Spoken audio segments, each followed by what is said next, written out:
नमस्कार दोस्तों, मैं विनय दुबे मुंबई से। हमारे हिंदू धर्मों में ग्रंथों में लिखा था कि राम नाम की लूट है, लूट सको तो लूट। उसी में कुछ लाइनें जोड़ना चाहूंगा कि भारत के अंदर 3 मोदी भाग गए, एक बोल रहा झूठ, एक बोल रहा झूठ। मैं स्वागत करूंगा उस भारत में जो 2021 का विश्व गुरु बन चुका है। वैक्सीन हमने खोज ली है, जो प्रधानमंत्री और कोई भी मंत्री लगवाना नहीं चाहता। केवल आम जनता को लगाया जाएगा और लाशें गिनी जाएंगी कि कितने लोगों की मृत्यु है, ताकि संवेदनाएं प्रकट कर सके। संवेदना से याद आया, हमारे प्रधानमंत्री इतने संवेदनशील हैं कि उन्होंने किसी भी देश में अगर कोई घटना होती है तो उनकी दूरदृष्टि वहां तक पहुंच जाती है। सोचिए, टेलीस्कोप लगाकर बैठे हैं हमारे प्रधानमंत्री अपनी सुंदर सुंदर अखियां में कि इंडोनेशिया जो यहाँ से 10,199 किलोमीटर दूर है, वहां पे एक प्लेन गिर जाता है, 150 से ज्यादा यात्रियों की मृत्यु हो जाती है। वहां पे हमारे प्रधानमंत्री की आंखें नम हो जाती हैं। वो तुरंत अपना आईफोन उठाते हैं और चप से एक ट्वीट चेप देते हैं देश की जनता के मुंह पर, और उसके बाद हमारे महामहिम प्रधानमंत्री की जयकारे पूरे विश्व में होने लगती है। तारीफों के पुल बन जाते हैं कि वाह वाह मोदी जी, वाह वाह।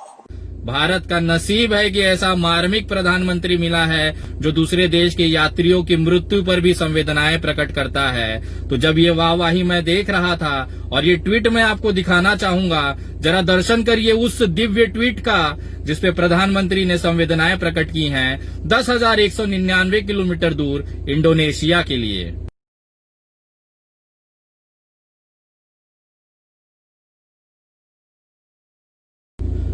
मैं सलाम करना चाहूंगा प्रधानमंत्री के जज्बे को कि इतना मार्मिक और संवेदनशील प्रधानमंत्री इस देश को मिला। मैं सलाम करना चाहूंगा उस तमाम अंगूठों को, उंगलियों को, जिसने कमल का बटन दबाकर इस प्रधानमंत्री को हमारे सर पर बिठाया और हम आज झेल रहे हैं। इस प्रधानमंत्री की दूरदृष्टि इतनी है कि 10,000 किलोमीटर दूर इंडोनेशिया में हुई मृत्यु उन्हें दिख गई, लेकिन हमें समझ में नहीं आ रहा है कि जिस घर में बैठकर प्रधानमंत्री जी मशरूम का भाजी खाते हैं और काजू की रोटियां तोड़ते हैं, बड़े चाव से लपेट लपेट के खाते और ठूसते हैं, उस घर से मात्र 30 किलोमीटर पे दूरी पर 70 किसान शहीद हो जाते हैं। वो काहे नहीं दिखा अभी तक। मैं पूछना चाहता हूं उस दिव्य दृष्टि को देने वाले उन तमाम देवताओं से कि क्या आपने दूरदृष्टि ही डाली थी, नजदीक वाली डाली नहीं? क्योंकि प्रधानमंत्री को पूरे विश्व की दिक्कतें दिख जाती हैं, केवल भारत की नहीं दिखती। यहाँ का आम जनता मर रहा है, उससे उन्हें कोई लेना देना नहीं है। उन्हें तो डोनाल्ड ट्रंप की चिंता है, इंडोनेशिया की चिंता है, लेकिन जिसकी खेत से निकली हुई गेहूं, काजू और मशरूम की जो खेती है, उसकी जो रोटियां बनाता है, उस किसान के बारे में सोचने का हमारे प्रधानमंत्री को वक्त नहीं है। मैं धन्यवाद करना चाहूंगा कम से कम सुप्रीम कोर्ट 48 दिन बाद जागा तो सही, 70 लाशों के बाद जागा तो सही, और उनके मुंह से किसान निकला तो सही। भले उन्होंने सरकार की तरफ से पक्षकार रखने वाले 4 लोगों की कमेटी बना दी हो,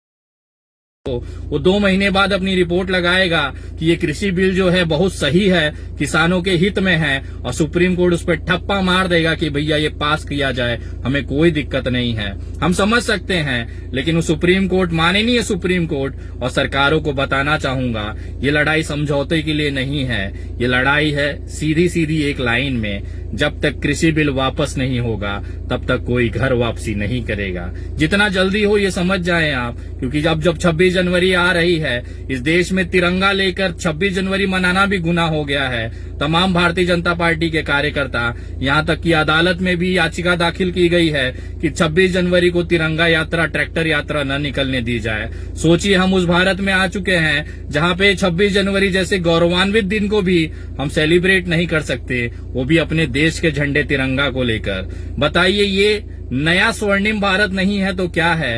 ये नरेंद्र मोदी जी का स्वर्णिम भारत नहीं है तो क्या है? मैं समझ सकता हूं कि अभी तो सिर्फ 70 लाशें गिरी हैं, ये तो केवल नाश्ता होता है मोदी जी के। हमने गुजरात में देखा था, गोधरा में हजारों लाशें गिरने के बाद नरेंद्र मोदी जी की नींद टूटी थी। अभी तो केवल 70 ही गिरे हैं। जब ये आंकड़ा हजारों पे पहुंचेगा तब कहीं जाके नरेंद्र मोदी जी की आंखों में शर्म आएगी, एक लज्जा के बाद ही जागेंगे और ये बिल वापस तो 100% होगा। अगर नहीं होगा तो सत्ता बदली जाएगी और उसके बाद ये बिल वापस कराया जाएगा। अगर आप इस घमंड में हैं तो याद करिए वो रामायण के रावण का घमंड, टूटा तो उसका भी था, तो आप तो उसके पैर की धूल भी ना है। तो हम कोशिश करेंगे समझाने की, हाथ जोड़ेंगे और तमाम देश के नागरिकों से निवेदन है, आगामी 26 जनवरी को तिरंगा हाथ में लेकर दिल्ली पे हम चलेंगे और वहां पे तिरंगा यात्रा और ट्रैक्टर यात्रा में शामिल होंगे।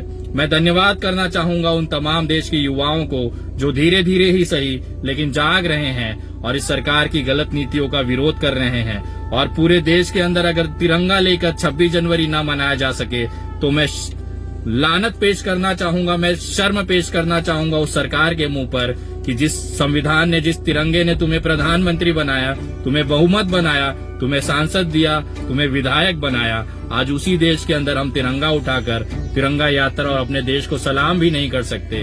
भारत स्वतंत्र है, हम कहीं भी किसी भी जगह पर जाकर तिरंगा हाथ में लेकर अपने देश के प्रति निष्ठा और सम्मान पेश कर सकते हैं। किसी का बाप हमें नहीं रोक सकता, यह अधिकार हमें संविधान ने दिया है। अगर आपको दिक्कत है तो आप संविधान बदलिए, हम सरकारें बदल देंगे। यात्रा होगी और ये बिल भी वापस होगा।